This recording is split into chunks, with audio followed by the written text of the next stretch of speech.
J'invite Ernest Glyn à prendre la parole. Je suis persuadé que vous attendez avec impatience le discours de notre ami Ernest Glyn. Très jeune député socialiste élu dès 1961, il s'attache contre les ukases du parti à rester fidèle au mouvement populaire wallon. Il fut toujours réélu et devint ministre de l'Emploi et du Travail en 1973. Député européen dès 1979, il devint un chef de groupe actif et respecté à Strasbourg pour le groupe socialiste tout entier du Parlement européen. Ernest Glyn, un homme intègre, un homme de conviction, un homme de fidélité. Par les temps qui courent, c'est exceptionnel. Monsieur Glyn, vous avez la parole.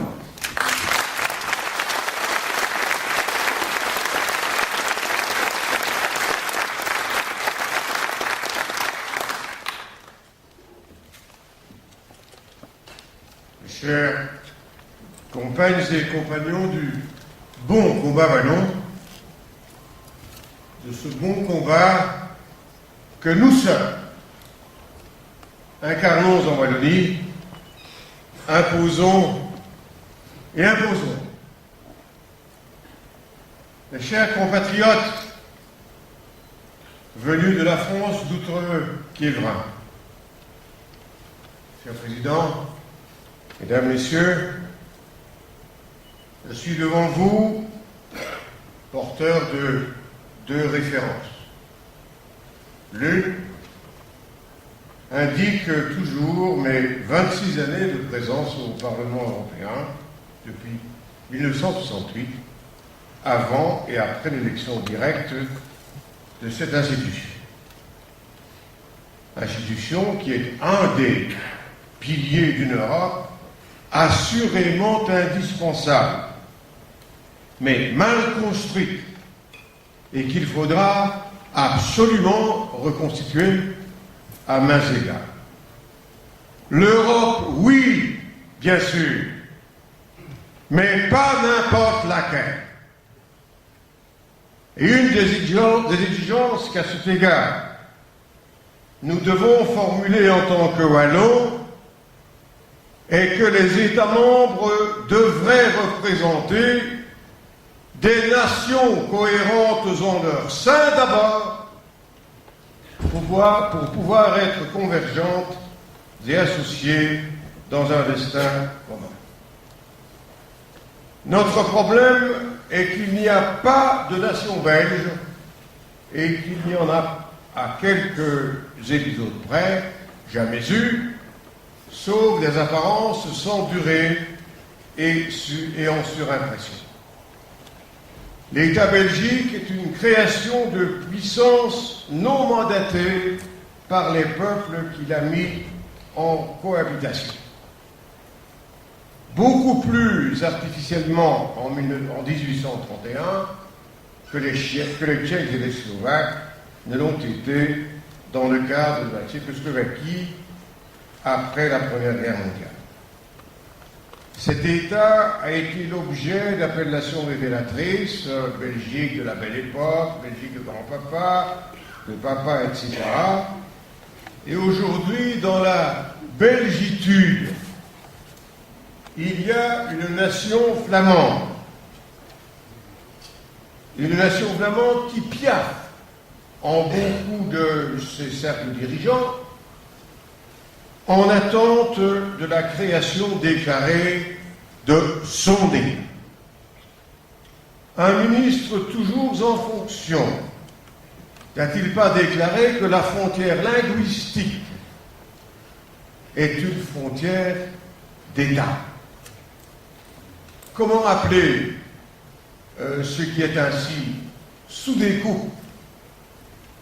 Avant la guerre de sécession aux États-Unis, Abraham Lincoln disait qu'une nation divisée contre elle-même ne peut rester debout.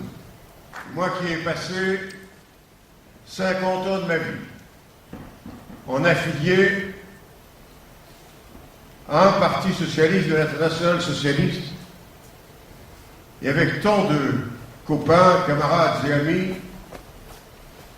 de l'Europe socialiste, c'est avec une profonde douleur que je constate depuis des années que quand le PS de Wallonie est aux affaires, il est dans les affaires privées plus que dans celles de la collectivité.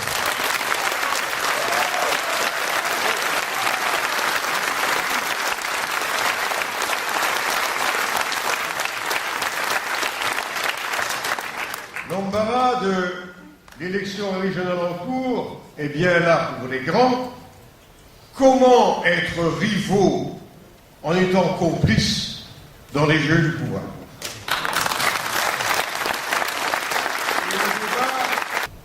Nous sommes wallons, comme d'autres sont occitans ou bretons ou provençaux.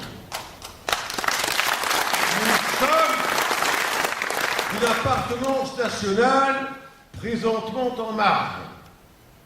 Nous sommes celles des Français de l'extérieur, une partie des Français encore de l'extérieur. Notre parti ne veut pas que notre population reste coupée de sa nationalité française par rapport à l'Hexagone d'abord, et de là au monde diversifié de la francophonie intercontinentale. Notre raison d'exister se trouve là. Nous voulons que notre Wallonie devienne une composante spécifique de la nation française, en 23e région, ajoutée aux 22 autres qui font la France métropolitaine. Nous ne sommes pas recroquevillés dans une coquille empêchant de croître. Nous ne sommes pas des isolationnistes du minuscule et du limité. L'encadrement de notre avenir est là. Il est non réducteur. Il est ouvert. Il est respectueux de tout ce qui est respectable. Et nous voyons même, dans le peuple flamand d'aujourd'hui, un futur bon voisin de la République.